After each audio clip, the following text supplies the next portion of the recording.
Wake up, Cincinnati. I'm Matt Peiken, and this is your newscast for Monday, November 17th. Christopher Lindner, son of American Financial Group co-CEO Carl Lindner III, was fatally shot by police in Adams County following a high-speed chase on Thursday. Radio dispatch audio reveals Lindner allegedly threatened construction workers with a knife in Brown County before fleeing in a black Land Rover. The chase ended at a Manchester estate linked to the Lindner family, where authorities say Lindner exited with a firearm and was shot after refusing to surrender. The Ohio Bureau of Criminal Investigation is handling the case. You could read more about this in the Inquirer. A recent public forum hosted by the Women's City Club of Greater Cincinnati examined the role of the city's 52 community councils, asking whether they amplify residents' voices or stand in the way of progress. Held in Avondale, the discussion featured civic leaders and neighborhood council presidents who shared frustrations over city unresponsiveness and lack of accountability. Speakers urged stronger partnerships between neighborhoods and City Hall while emphasizing the importance of consistent two-way engagement. The event underscored a shared belief. Lasting change begins with being heard. You could read more on this in the Cincinnati Herald.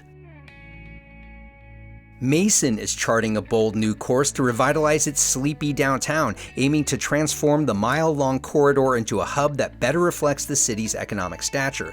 The newly approved Mason Mile Master Plan proposes zoning changes, new public gathering spaces, and mixed-use development with added housing and retail. Driven by the Mason Deerfield Chamber's development arm, the plan responds to years of community input and seeks to depoliticize redevelopment by shifting leadership to outside experts. City Council has pledged $3.5 million over 5 years to support the initiative. You could read more about this in the Inquirer. Ben Canty, co-founder of defunct Cincinnati startup Rumby, has pleaded guilty to wire fraud in a $6.5 million investor scheme. Prosecutors say Canty misled backers, including Refinery Ventures, about Rumby's growth and diverted funds for personal use, including a $1.7 million Hyde Park home.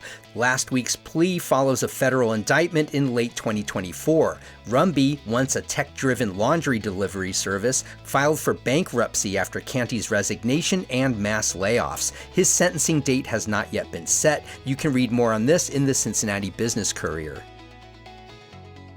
And an Eastgate beauty school that closed abruptly in September is facing backlash from families who say they were misled. Beauty Artistry Academy collected full tuition, over $10,000 each, from students just months before shutting down, citing federal funding delays and a failed refinancing deal. The school was never accredited, disqualifying it from federal student aid. Some students were offered partial refunds, but others are still out thousands. Ohio's Cosmetology Board says refunds must be sought through legal channels. You can read more about this at WCPO.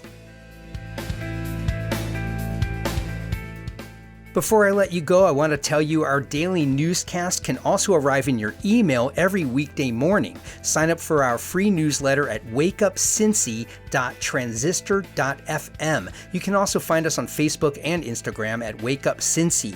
We're a brand new newscast podcast, so it would be great if you passed us along to people you think would appreciate a complete local newscast on the go. I'm Matt Peiken. Thanks so much for starting your weekdays with Wake Up Cincinnati.